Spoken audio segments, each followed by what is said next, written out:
এই ঝিল্লি অঞ্চল বা অন্যান্য অঞ্চল থেকে আগত সমস্ত ব্যক্তিগণকে আমার প্রণাম, নমস্কার। আজকে আমরা সবাই জানি যেটা আজকে আমার এই প্রোগ্রাম কি নিয়ে, SDSL, save drive save life.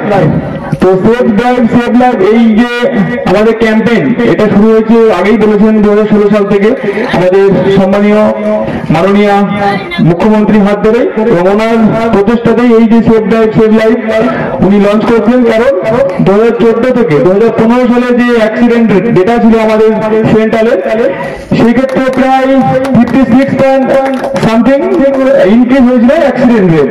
তো সেইটাকে মাথায় রেখে কিভাবে কত দুর্ঘটনা থেকে কমানো যায়, যে আমাদের রাজ্যকে কিভাবে কত দুর্ঘটনা থেকে কিছুটা হলে কমানো যায়, সেই লক্ষ্য মাথায় রেখে এই আমাদের SDSL। তো সেটা আমরা 16 সাল থেকে এখন অব্দি বই নিয়ে আসছি। আগামীতেও এই যে প্রচেষ্টা, মানুষের সড়ক দুর্ঘটনা, আমরা সবাই জানি আমাদের আত্মীয় পরিজন স্বজন প্রত্যেকে আমরা রাস্তার উপর নির্ভরশীল। মানুষকে বিভিন্ন কাজে বিভিন্ন ক্ষেত্রে রাস্তা ব্যবহার করতেই হয়। তো সেই রাস্তা ব্যবহার করার জন্য একটা মানুষ তার ফ্যামিলি রেখে কিভাবে এক প্রান্ত থেকে অন্য প্রান্তে ছুটে বেড়ায় এই রাস্তা ব্যবহার করে। তো সেক্ষেত্রে একটা পথ দুর্ঘটনা একটা পুরো ফ্যামিলি, একটা পুরো সমাজকে নষ্ট করে দিতে পারে। তো সেই দিকটা লক্ষ্য রেখেই একটা পথ দুর্ঘটনা কতটা ক্ষতিকর, কিছু কিছু ক্ষেত্রে যেমন আমরা এক্সাম্পল দেখতে পাই, একটা গোটা ফ্যামিলির একটা মাত্র আর্নিং মেম্বার যে ওই ফ্যামিলিটা পুরো পরিচালনা করে, কোনো কারণ বশত দুর্ঘটনায় সে মারা যায়, সেই ফ্যামিলিটা কিভাবে অসহায় হয়ে পড়ে।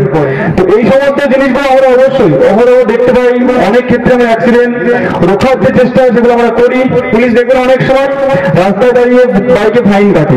এটা কখনোই আমার জন্য নয়, বা কখনোই আপনাকে হ্যারাসমেন্ট করার জন্য নয়। যে সমস্ত মানুষ এখন অব্দি মনে করে যে রাস্তায় দাঁড়িয়ে পুলিশ যখন হেলমেট চেক করে ফাইন কাটে, ফাইন কাটাটা কিন্তু গভর্নমেন্টের রুলস এর মধ্যে পড়ে। কারণ আপনাকে স্বচ্ছভাবে যে ট্রাফিক গাইডলাইন গুলো আছে, ট্রাফিক রুলস গুলো আছে, সেগুলো ফলো করানোর জন্যই কিন্তু এই ফাইনটা। জরিমানা মানে কি ভাবি যে তাকে আপনাকে শোধরানো, আপনাকে ভয় দেখানো। মাতৃসমা মহিষী মমতা বন্দ্যোপাধ্যায় 2016 সালে উনি যে সারা ভারতবর্ষে পরিসংখ্যান দেখেছিলেন যে দুর্ঘটনায় অনেক তাজা প্রাণ ঝরে যাচ্ছে, তাই উনি একটা কনসেপ্ট নিয়েছিলেন। ওনার যে পরিকল্পনা সেফ ড্রাইভ সেভ লাইফ, অর্থাৎ সাবধানে গাড়ি চালাও জীবন বাঁচাও। তাই সেই তার যে কনসেপ্ট